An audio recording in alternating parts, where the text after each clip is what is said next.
Sable, désert, vent, eau. Nous sommes dans le pays des pharaons. Les pharaons, hommes et femmes nés du berceau de la civilisation, que les foules vénèrent comme des dieux vivants. Souverains d'un peuple dont la créativité, la spiritualité et l'intelligence réunies forment l'une des plus grandes cultures que le monde ait jamais connues.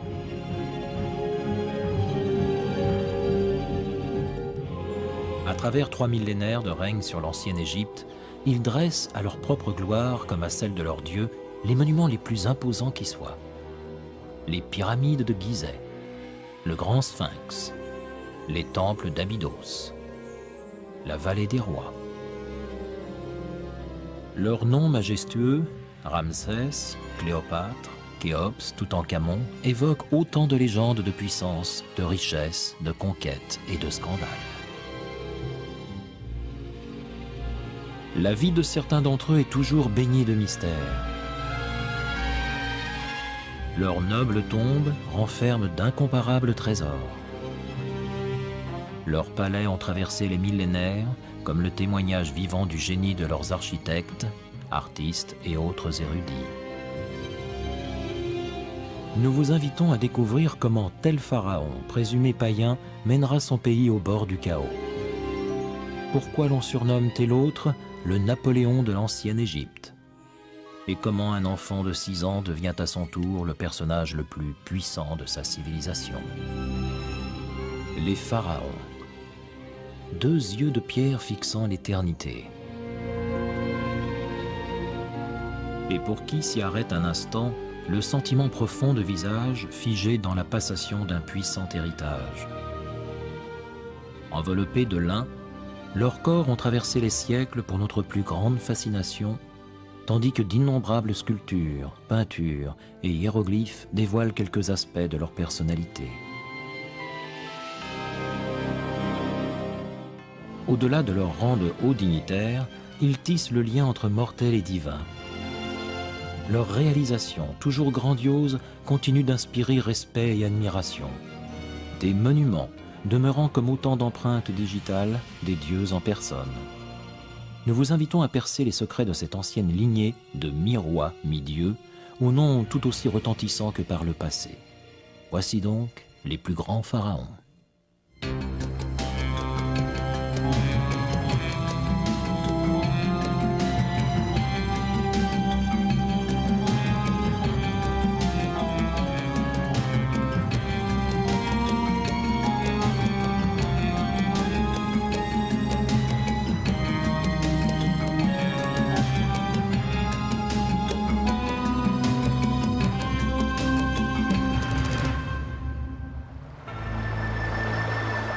Le Nil et le secret de ses courants, ruban obscur en plein soleil, fleuve nourricier du peuple égyptien.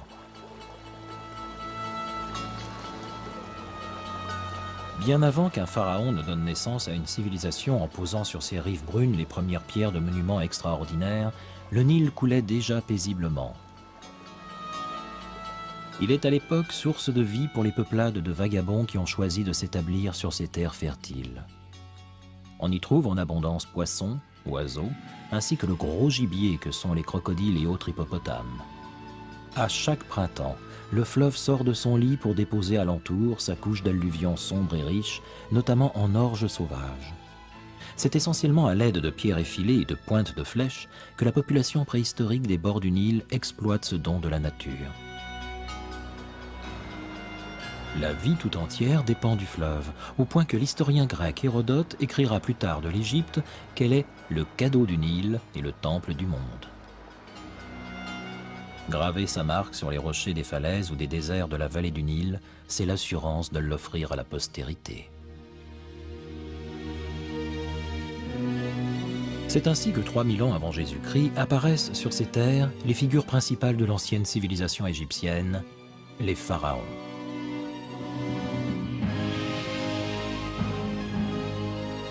Les terres qui bordent le Nil se divisent naturellement en 2 régions distinctes. Le segment le plus étroit de la vallée qui s'étend en direction du nord du continent africain s'appelle la Haute-Égypte. alors que la région luxuriante du delta du Nil, dont les multiples bras se jettent dans la Méditerranée, se nomme la Basse-Égypte. Toutes deux forment le pays d'Égypte que nous connaissons. Protégée par les déserts qui l'enserrent, la vallée haute et étroite du Nil avec ses monuments, la trace de ses inscriptions et le développement d'une religion et d'une philosophie mystique est la terre des pharaons.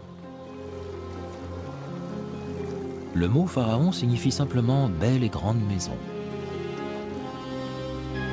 Les pharaons ont pour mission d'imposer leur suprématie spirituelle et politique sur tout être vivant sous leur autorité.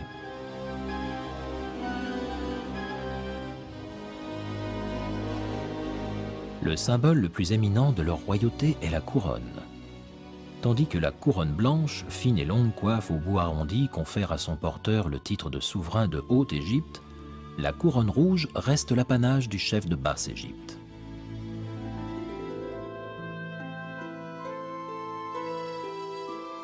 Seul le pharaon de toute l'Égypte a le privilège de porter les deux couronnes à la fois. Deux accessoires d'apparat accompagnent les pharaons: la houlette et le fléau. On pense que la houlette, vraisemblablement en forme de bâton de berger, symbolise le guide du peuple. Quant au fléau, il représente à la fois une arme et l'outil servant à battre le blé. Croisés sur la poitrine du pharaon, tous deux annoncent l'homme habilité à gouverner, à protéger et à subvenir aux besoins de son peuple. Dans l'Égypte ancienne, les dieux régissent pratiquement tous les aspects de la vie. Ils sont souvent représentés par un animal, à l'image de la crainte mêlée d'admiration avec laquelle les habitants du Nil considèrent les bêtes partageant leur espace vital. Mais si l'on attribue au pharaon au pouvoir l'incarnation d'Horus, dieu solaire à tête de faucon, la vie terrestre ainsi que l'ordre de l'univers relèvent d'une force appelée Ma'at.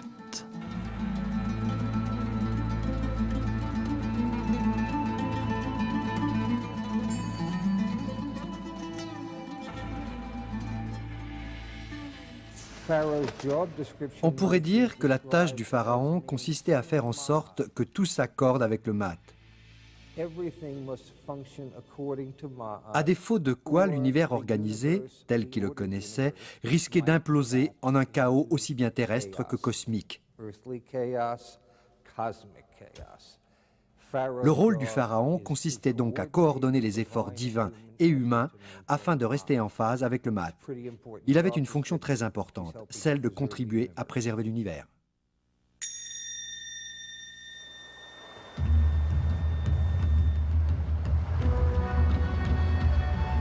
Le début de la civilisation égyptienne remonte à 3150 avant Jésus-Christ avec l'unification des Hautes et Basses Égyptes sous l'égide d'un roi guerrier peu après sa conquête de l'ennemi sur les terres fertiles de Paparias.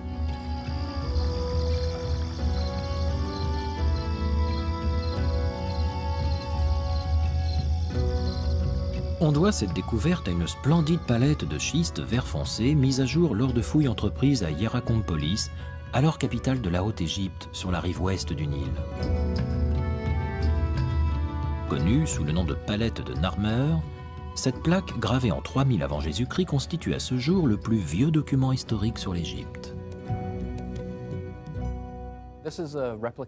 Voici une copie de la palette de Narmer, à peu près au tiers de sa taille réelle. Le plus grand personnage figurant sur cette palette est le roi lui-même. Vous le voyez ici, revêtu d'un kilt orné d'une queue de taureau, accessoire caractéristique des pharaons. Il est coiffé d'une couronne blanche, propre à la région de Haute-Égypte. Il brandit une massue, ici, pour frapper l'ennemi étranger. L'interprétation de cette plaque a permis d'établir que le pharaon Narmer était le roi responsable de l'unification du pays. Ce que je tiens là est par conséquent un document essentiel. Ce pharaon doit son nom au hiéroglyphe attenant à sa représentation. Un burin surmonté d'un poisson-chat, donnant le mot Narmer, et pour traduction littérale, poisson-chat en colère. C'est vrai que ça peut nous paraître plutôt drôle, mais il faut savoir que le Nil renferme plusieurs espèces de poissons-chats électriques capables d'infliger des décharges très douloureuses. Et je pense que ce nom-là prend là tout son sens. La légende veut qu'après avoir livré bataille, le roi ait brûlé le village ennemi et tué chacun de ses soldats. C'est ce que nous révèle la scène sculptée au dos de cette palette de Narmer. Face au roi et aux disciples d'Horus figurent les restes d'un champ de bataille, avec des rangées d'individus décapités, leurs têtes entre les jambes. Ainsi, il y a 5000 ans, Narmer est à l'origine d'une lignée qui marque l'essor de la première dynastie de pharaons. Sur près de 3000 ans, 29 de ces dynasties et autres lignées familiales suivront, marquées par autant de changements de cap dus à une absence d'héritier ou bien aux aléas politiques et guerriers.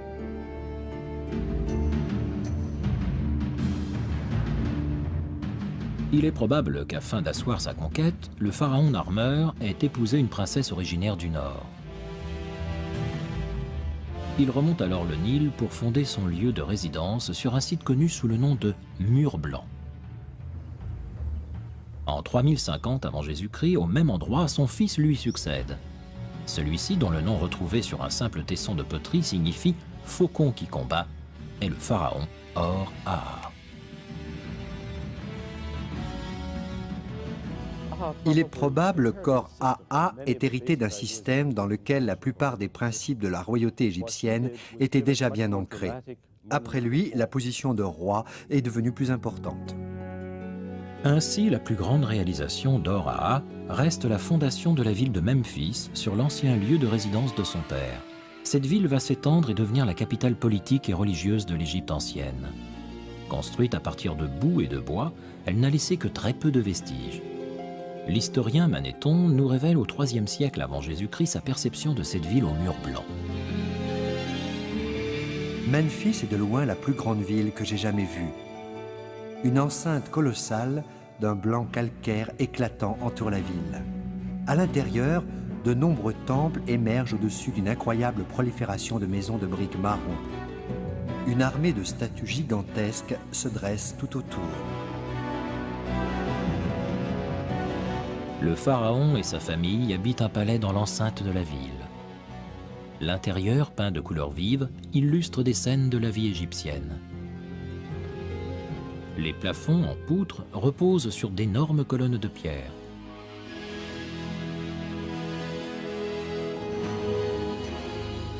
La journée du pharaon débute par le bain rituel auquel assiste sa suite et des membres de sa cour.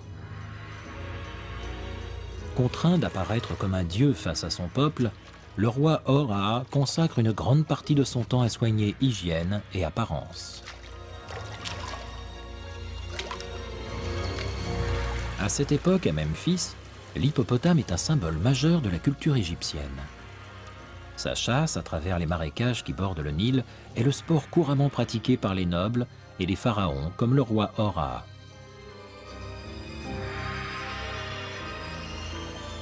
C'est précisément au cours de l'une de ces chasses que ce dernier trouve la mort à l'âge de 62 ans. La légende, racontée par un prêtre de l'Antiquité, veut qu'il ait été emporté dans la gueule d'un hippopotame. Mais est-il réellement décédé de cette manière?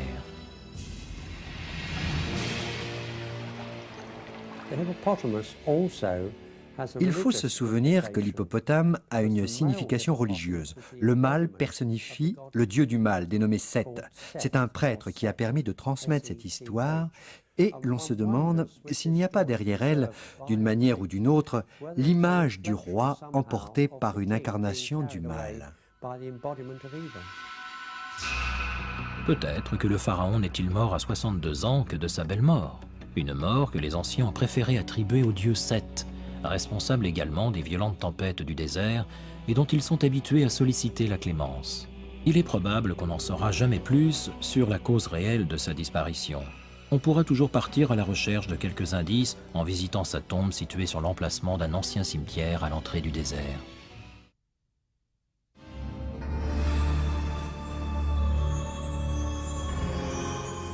Le Nil, la plus grande route fluviale d'Égypte. Depuis la mort du premier pharaon Horaa, vers 3010 avant Jésus-Christ, de rapides embarcations faites de roseaux, à la proue arquée et au voile carré en toile de lin se sont mises à circuler sur ces eaux. C'est probablement à bord de l'un de ces bateaux poussés par les vents de la Méditerranée que la dépouille mortelle d'Horaa aura parcouru les quelques 480 km qui séparent vers le sud son palais de Memphis du lieu saint d'Abydos.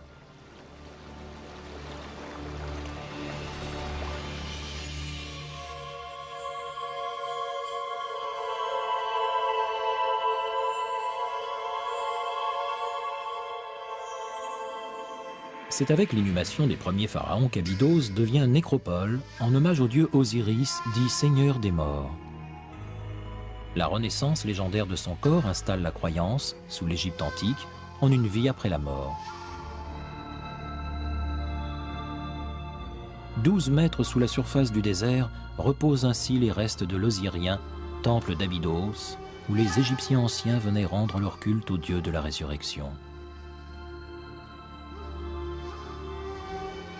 Les murs y sont gravés des chapitres du livre égyptien des morts, manuel d'instruction à l'usage des défunts pour leur passage vers l'au-delà.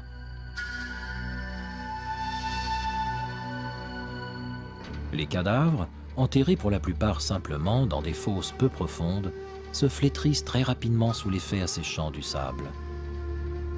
Afin de préserver les restes humains vers l'éternité, les pharaons de la première dynastie décident donc de bâtir sur ce site de solides tombes.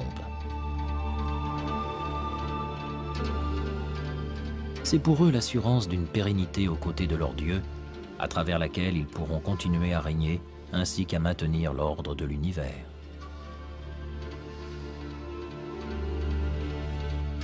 À Abydos, la tombe réservée aux pharaons s'appelle une mastaba, mot égyptien pour banc. Conçue pour traverser l'éternité, la mastaba est faite de briques de boue, solidifiées au soleil, surmontées d'un toit plat, incliné sur les côtés.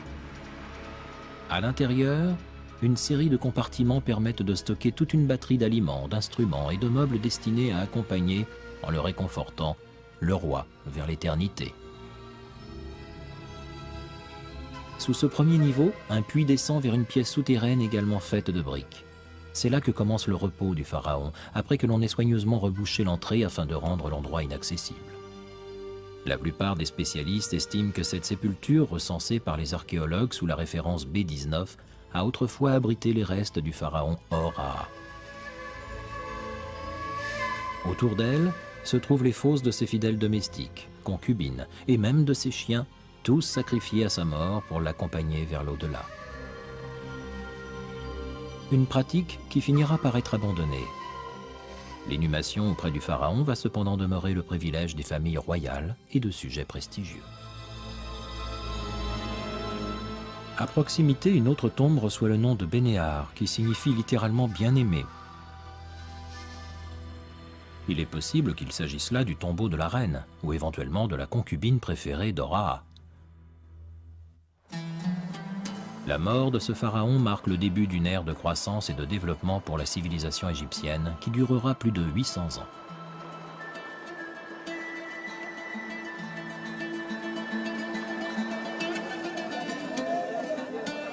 Memphis devient le centre de la vie culturelle et commerciale du pays.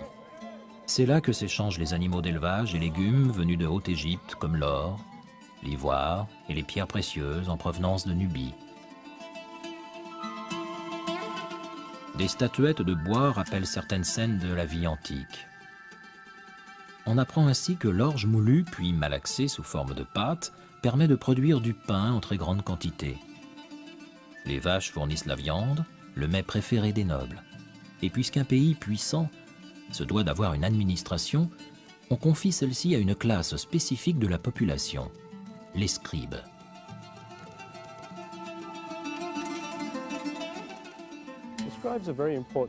Le rôle des scribes était prépondérant. Ils représentaient la classe officielle, celle des bureaucrates incarnant le gouvernement et rendant la culture égyptienne possible. Si le pharaon était bien le chef suprême, il lui fallait néanmoins disposer d'une structure capable de mettre en œuvre ses décisions. Il faut aussi garder présent à l'esprit que seuls 5% de la population savaient lire et écrire.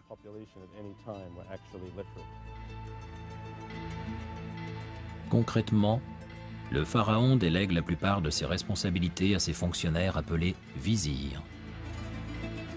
Dans la hiérarchie, ils font office de second. Ces hauts fonctionnaires égyptiens ont reçu une instruction de scribe. On les représente souvent assis en tailleur, leur papyrus étendu sur les genoux. C'est la position habituelle pour écrire. Non seulement le scribe fait-il en sorte d'appliquer les désirs de son souverain, mais il est également celui qui en laisse une trace écrite pour l'histoire.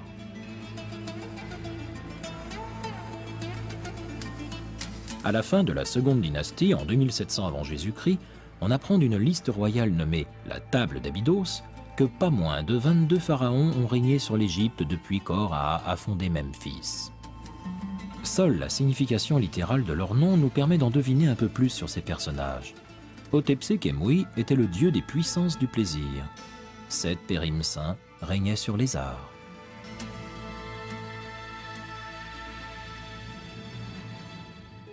Leurs mastabas ont été construites proches de la capitale de Memphis.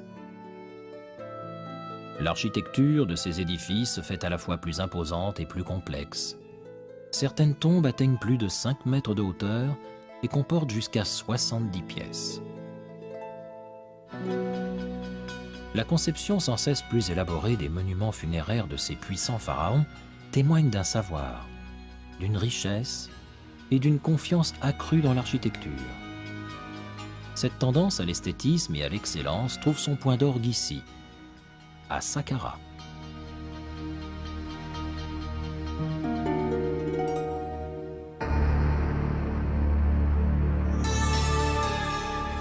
Situé au sud de la ville actuelle du Caire, ce remarquable édifice de pierre n'est autre que le complexe funéraire du roi Djoser, premier pharaon de la troisième dynastie. Sous le règne de Djoser, qui débute vers 2630 avant Jésus-Christ, le pouvoir du pharaon est absolu.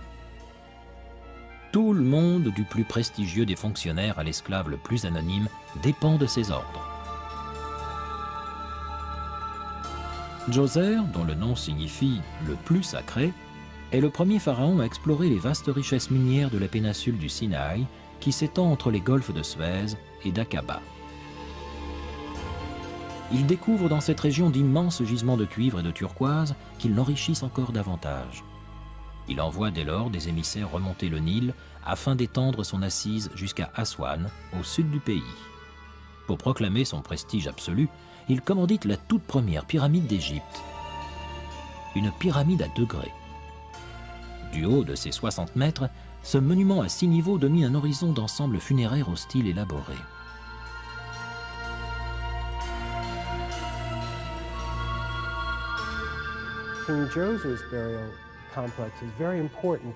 Le site funéraire du roi Djoser est le tout premier édifice monumental entièrement fait de pierre. Il nous offre surtout de voir à quoi ressembleront dès lors les nécropoles en Égypte.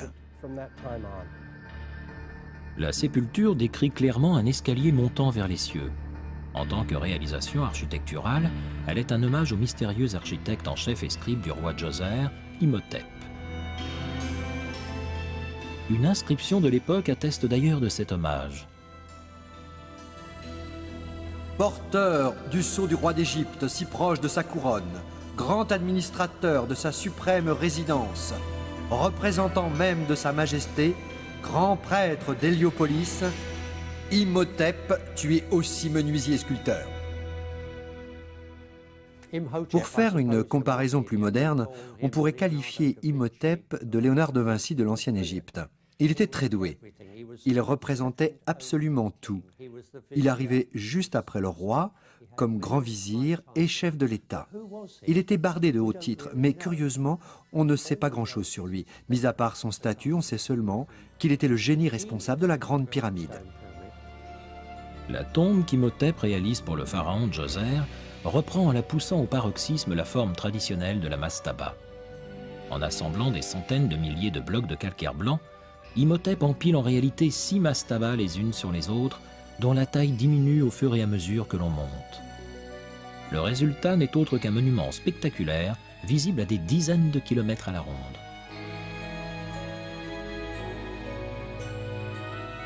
La construction de cette pyramide coïncide avec le choix de Djoser de faire du dieu solaire Ra la divinité dominante du pays. Pour l'honorer, on bâtit ainsi l'entrée des temples attenant à la pyramide, tournée vers l'est, au soleil levant.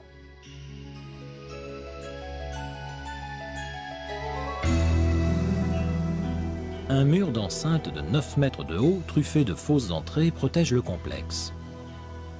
Le site sert de cadre aux fêtes du Hebsed, un ensemble de cérémonies célébrant le pharaon comme symbole magique de fertilité. Celui-ci doit y suivre un parcours rituel symbolisant les 4 coins de l'Égypte. À l'intérieur de l'une des galeries de la pyramide, un relief représente Djoser dans sa frénésie d'un parcours rythmé par les incantations de sa cour.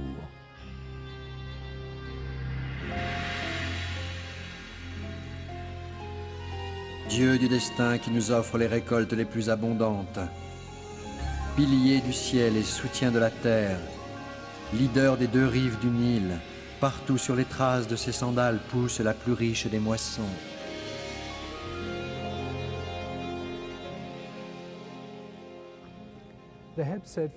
La fête du Hebsed avait lieu à peu près tous les 30 ans du règne d'un même pharaon. C'était une manière très civilisée de faire reverdir la vie en remettant l'accent sur la prospérité de l'Égypte. Si dans d'autres cultures, on préférait tuer le roi pour le remplacer par un plus jeune, les Égyptiens, eux, célébraient tranquillement leur rituel, toujours à côté de leur roi.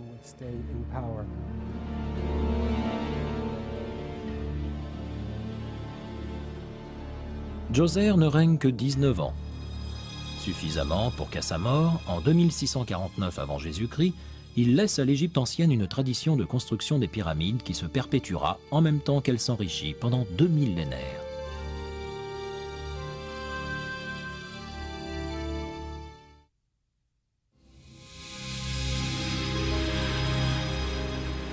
Les écrivains anciens qui nous ont transmis l'histoire de l'Égypte nous apprennent que cette 3e dynastie, restée célèbre pour la toute première pyramide de Djoser, s'éteint en 2613 avant Jésus-Christ.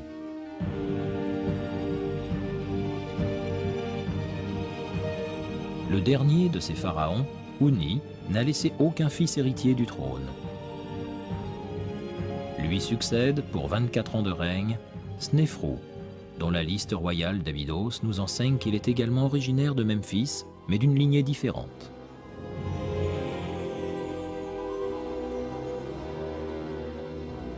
Son mariage avec la sœur du pharaon Houni, Hétep-Hérès, marque le début de la 4e dynastie en même temps qu'il unit 2 filiations différentes.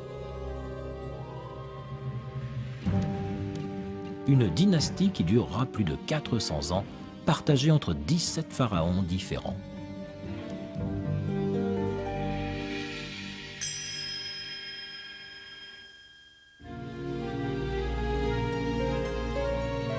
Le nom de Snéfrou signifie « porteur de beauté ». Alors que son prédécesseur Djoser s'est attaché à repousser les frontières de l'Égypte jusqu'à Aswan au sud du pays, le nouveau pharaon cherche à étendre encore son influence. Pour ce faire, il mène une campagne lointaine sur les terres de Nubie et s'installe dans la citadelle de Buen. Le lieu lui servira de base pour ses expéditions minières, son commerce et autres conquêtes. On rapporte qu'il serait rentré accompagné de 7000 captifs nubiens probablement destinés aux travaux agricoles, ainsi que de quelques 200 000 têtes de bétail. Certaines peintures illustrent des animaux exotiques, comme des girafes et des babouins, rapportés du continent africain et remis en offrande aux premiers rois pour leur plus grande joie.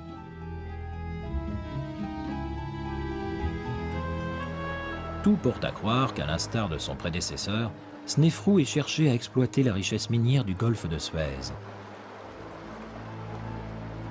Cette sculpture célèbre une incursion dans les mines de turquoise de la péninsule du Sinaï, où l'on voit Snéfrou tuer un ennemi.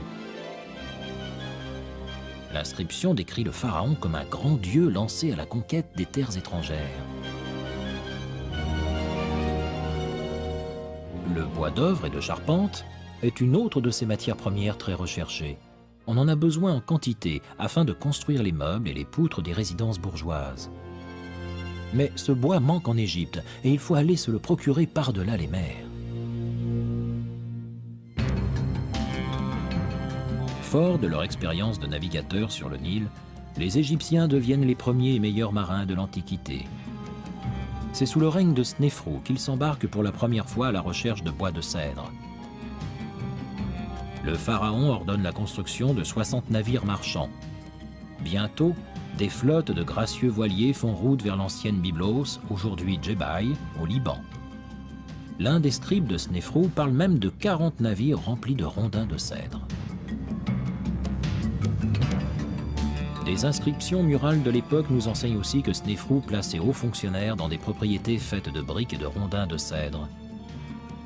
Il reste cependant attentif à ce qu'elles soient suffisamment espacées les unes des autres afin que ces sujets ne soient pas tentés de se regrouper pour fonder leur propre royaume au sud du pays.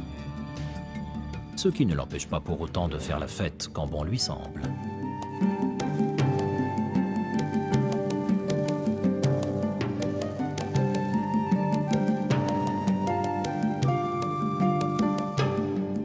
Au dire de tous, la vie s'écoule paisiblement sous le règne de Snéfrou. Au IIIe millénaire avant Jésus-Christ, l'Égypte est un pays de paix et d'abondance. Le nouveau pharaon et sa reine invitent de manière protocolaire les nobles. Les membres de la cour y festoient également, se régalant de canards dodus accompagnés de figues. Ces habitants de la vieille Memphis sont des esthètes soucieux de leur apparence. Ils portent perruques, robes de cérémonie en lin et se maquillent le tour des yeux. Les Égyptiens anciens attachent également beaucoup d'importance aux parfums destinés à masquer les odeurs corporelles, signe de péché. C'est ainsi que les femmes de l'élite portent sur la tête des cônes de graisse parfumée qui finissent par fondre à la chaleur de ces longues soirées pour se répandre le long de leur corps. Un autre papyrus relate comment le roi Snéfrou, s'ennuyant, traverse seul un lac à la rame pour rejoindre une magnifique jeune femme drapée d'un simple filet de pêche.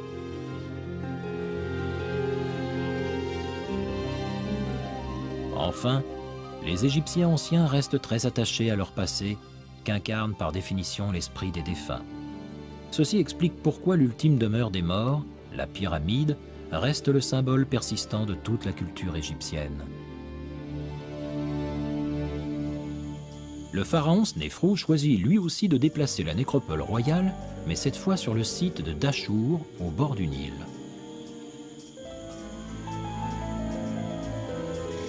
C'est là qu'il fait bâtir les premières véritables pyramides.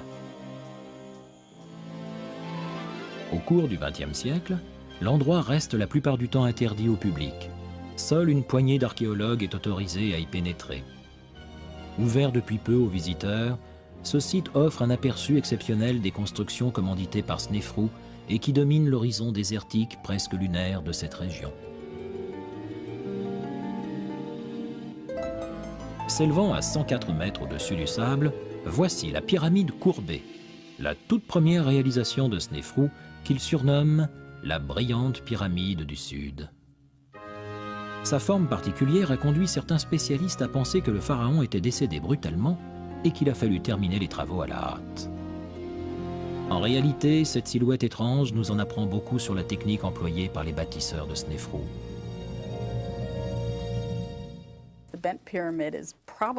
Ce type de pyramide est certainement ce qu'on appelle l'un des premiers grands demi-citrons de l'histoire. Lorsqu'ils ont commencé les travaux, les architectes égyptiens n'ont pas réalisé tout de suite que le sol ne supporterait pas le poids d'un tel monument. Ils ne s'en sont aperçus qu'à mi-chemin, lorsque des fissures ainsi que toutes sortes de problèmes de structure sont apparus.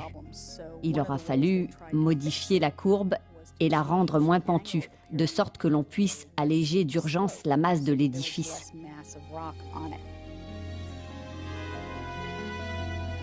À l'intérieur, Snéfrou fait placer sur le mur d'une chambre ce relief de calcaire le représentant vêtu de la tenue du renouveau ou faite du Hebsed. La double couronne confirme que l'on se trouve en présence du souverain des Hautes et Basses Égyptes. À l'extérieur, il supervise la construction d'une nécropole complexe dont subsiste encore une partie.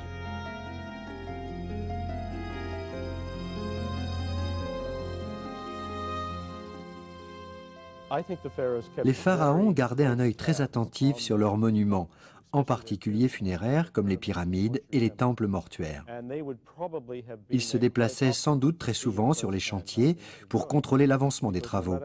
Et peu importe en définitive la puissance du pharaon au cours de son règne, sa prospérité éternelle dépendait entièrement de la qualité de sa tombe. À titre personnel, ces chantiers constituaient donc l'un des événements majeurs de leur règne. Et malheur à l'architecte en chef si le projet tournait mal, ce qui arrivait quelquefois. Tel est le destin de la pyramide courbée de Snéfrou. Ces salles resteront à jamais vides. Ces architectes ne seront pas pour autant punis. À presque 2 km au nord, ils réalisent un véritable chef-d'œuvre, l'édifice le plus saisissant qu'il soit donné de voir à Dachour, la pyramide rouge. Culminant à 105 mètres, c'est la toute première pyramide régulière construite au monde. Elle tient son nom de la roche à partir de laquelle on l'a bâtie. Riche en oxyde de fer, la pierre prend en effet une tournure rougeâtre sous le soleil du désert.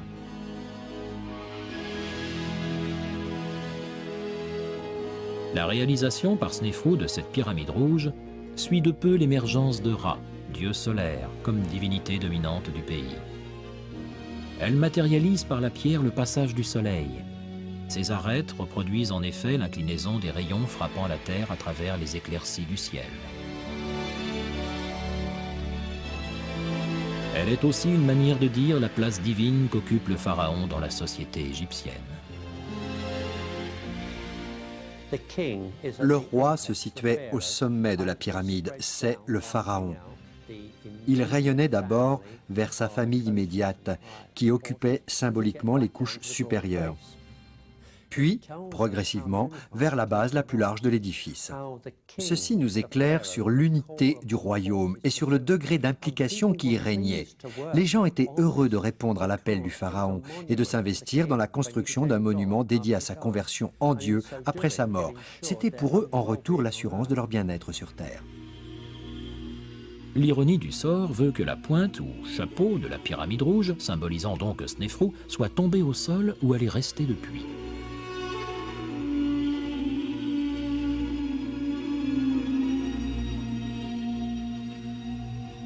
Rahotep, grand prêtre de Snéfrou, et Nofret, sa femme, reposent dans une mastaba au sud de la pyramide.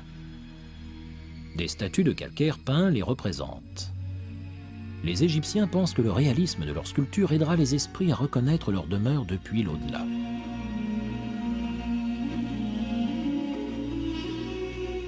Les traits caractéristiques de ces œuvres nous offrent un regard tout à fait exceptionnel sur l'apparence physique de ces Égyptiens anciens.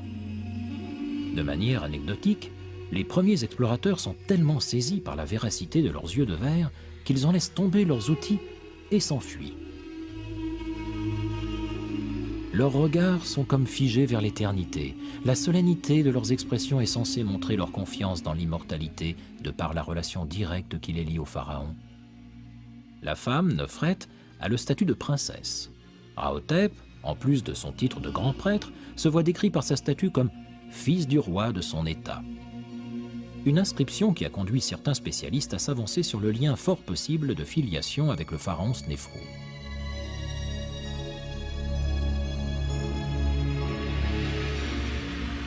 Snéfrou lui-même se destine à reposer au sein de son chef-d'œuvre, sa pyramide rouge. À l'intérieur, un magnifique couloir s'ouvre sur une chambre funéraire dont le plafond, à près de 14 mètres de hauteur, repose sur des poutres de bois.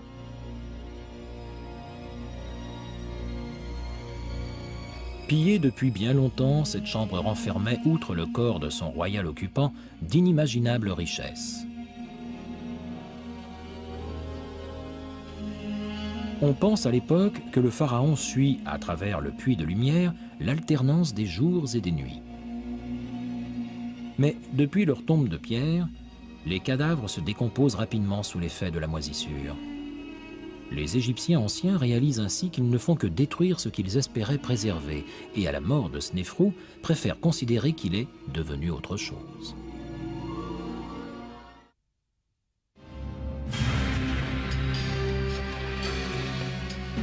Surgis des sables tels d'énormes monstres dominant un paysage désertique, les pyramides de Gizeh figurent parmi les monuments les plus imposants de toute l'histoire de l'humanité.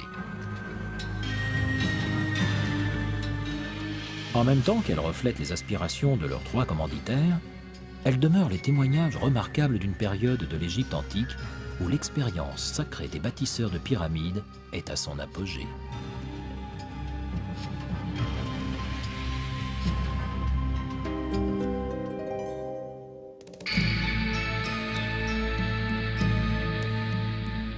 C'est sous la 4e dynastie que les pharaons entreprennent les projets de construction les plus ambitieux qui aient été. Khéops, qui a succédé à son père Snéfrou en 2551 avant Jésus-Christ, ouvre la marche. Après la pyramide courbée et la pyramide rouge de Dachour, lui s'attelle à plus colossal encore sur le plateau de Gizeh.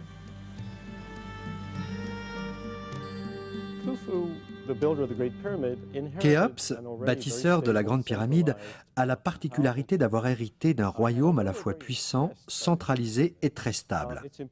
Et bien que cette Grande Pyramide nous impressionne, il ne faut pas oublier que son père avait l'expérience de 2 pyramides, qui d'ailleurs, si on les réunissait, dépasseraient de loin la taille de la Grande Pyramide.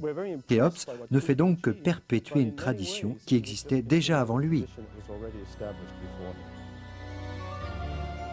Avec ses 146 mètres de haut, la pyramide de Khéops dépasse la statue américaine de la Liberté, la cathédrale Saint-Pierre de Rome ou même une fusée Apollo sur sa rampe de lancement. Elle reste en fait la plus grande structure jamais élevée jusqu'à ce que la tour Eiffel ne lui dame le pion à partir de 1889. Le but étant simplement qu'on puisse la voir de partout. Le fait qu'il ait choisi un plateau est très important. Qui plus est, un plateau situé sur un relief déjà élevé. On apercevait son monument depuis tout le nord du pays. Des 4 points de la capitale, on pouvait aussi suivre l'avancée des travaux.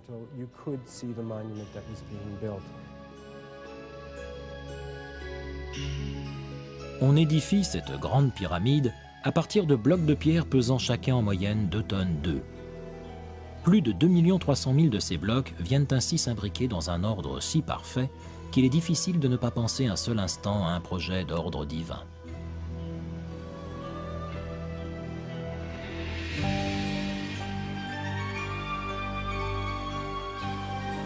À l'intérieur, proche du sommet, une salle de granit rouge appelée Grande Galerie sert de dernière demeure au pharaon. Tout au bout de cette pièce se trouve le sarcophage de granit rouge du pharaon Khéops.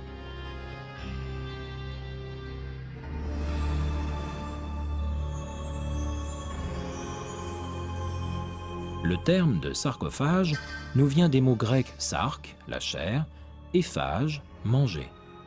Ces cercueils de pierre sont, en d'autres termes, perçus comme des boîtes à manger la chair. Comment les Égyptiens sont-ils parvenus à extraire, tailler et déplacer une telle quantité de pierre vers le plateau de Gizeh? Depuis des siècles, la question continue de défier les spécialistes. Il n'y a à cette époque ni bête de somme, ni de roues suffisamment solides pour tracter et soulever autant de poids. Aussi, grâce à cette réalisation, Khéops devient-il symbole de puissance absolue. Hérodote, historien grec du 5e siècle, fait la chronique de l'extrême cruauté du pharaon. Khéops les a poussés aux confins de la misère. Mais avant cela, il a pris soin de les extirper des temples pour éviter qu'ils ne s'y sacrifient. Puis il a ordonné à tous les Égyptiens de travailler à son projet. Certains étaient chargés de pousser les blocs de pierre depuis leur carrière des montagnes arabes jusqu'au Nil. Le peuple travaillait par immenses groupes de 100 000 personnes et par période de 3 mois. Il a fallu 20 ans pour bâtir la pyramide. La malfaisance de Khéops était telle que lorsqu'il avait besoin d'argent, il envoyait sa propre fille se prostituer dans une maison close. Les spécialistes actuels restent cependant sceptiques sur la réelle barbarie du roi Khéops. L'idée selon laquelle Khéops était un souverain inhumain semble trouver son origine dans un texte daté d'une période bien plus tardive, et dans lequel on le décrit en réalité plus comme un souverain qui s'ennuie ou d'un tempérament indifférent que comme quelqu'un de véritablement cruel. Les historiens grecs ont repris plus tard cette idée, pour nous en parler cette fois d'un tyran, mais nous n'avons en vérité aucune preuve. On dispose en effet de très peu d'écrits sur le commanditaire de la Grande Pyramide. Mis à part un buste de granit censé le représenter, seule une statuette d'ivoire à son effigie a traversé les millénaires jusqu'à nous.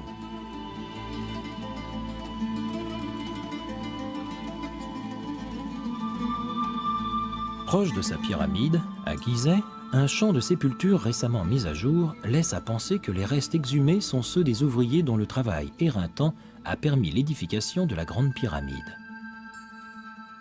Ces travailleurs eussent-ils été à proprement parler des esclaves, Khéops ne leur aurait certainement pas fait l'honneur de les enterrer si près de lui. On sait en revanche qu'au début de la 4e dynastie, non seulement la construction des pyramides est parvenue à un niveau technique très élevé, mais aussi que la pratique de l'embaumement a évolué vers un art mystique et ésotérique consistant à métamorphoser les cadavres en momies. Initiée à peu de choses près sous le règne de Snéfrou, la technique de la momification devient une étape essentielle dans la religion égyptienne. Il s'agit en effet de faire passer le pharaon défunt de son état de souverain terrestre à celui de roi céleste.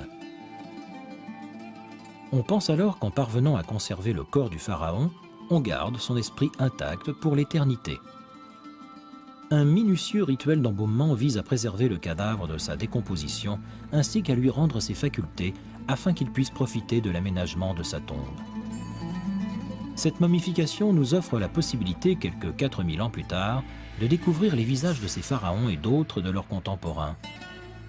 Elle reste avant tout l'occasion de mesurer le caractère terrestre d'humain proclamé mi-roi, mi-dieu. Les analyses effectuées sur ces momies nous révèlent que les pharaons souffraient de calculs biliaires, de tuberculose, de polio, d'appendicite, de hernie, de pieds-bots et de choléra. Tout près de la pyramide de Khéops ont été découverts des puits remplis de mystérieux morceaux de bois de cèdre du Liban. En parvenant à rassembler les fragments, les archéologues découvrent un bateau de 43 mètres de long ayant probablement appartenu au successeur de Khéops en 2528 avant Jésus-Christ. Celui-ci n'est autre que son fils, Djedefré, dont le nom signifiant « rayon de lumière persistant » renvoie encore au fameux dieu solaire.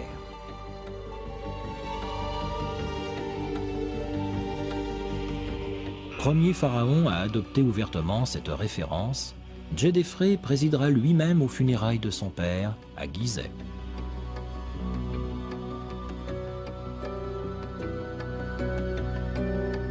Le pharaon Djedefré gouverne 10 ans avant que son frère Képhren ne lui succède en 2520 avant Jésus-Christ.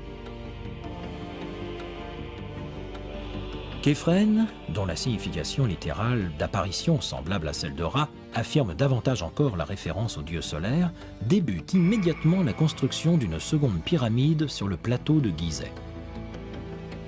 Tout laisse penser que les travaux de celle-ci, érigés à sa propre gloire et à l'ombre du monument de son père, se sont étalés sur les 30 années de son règne. Il semble que sous le règne de Képhren, les Égyptiens aient été également très prospères.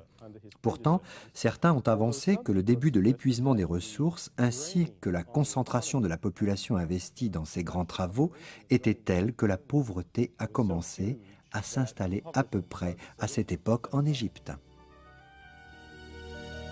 L'accession de Képhren au pouvoir marque certainement un tournant dans l'histoire de la 4e dynastie débutée quelques 600 ans plus tôt.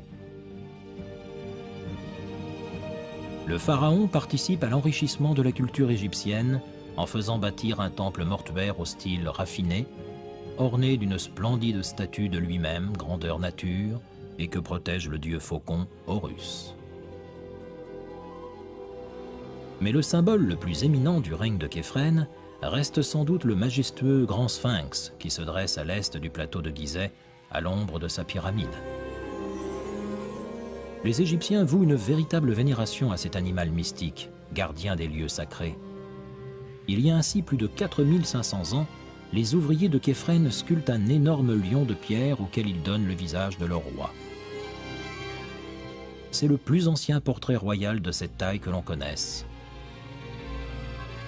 Pourvu d'oreilles de plus de 3,50 m de haut, Dieu atteignant presque 2 mètres, d'un corps de 73 mètres, les 3/4 d'un terrain de football, et d'une tête culminant à plus de 20 mètres, l'équivalent d'un immeuble de 6 étages, le Sphinx, qui signifie étrangleur, tient son nom des Grecs qui l'ont ainsi baptisé après être tombés à l'improviste sur cette fabuleuse créature de pierre.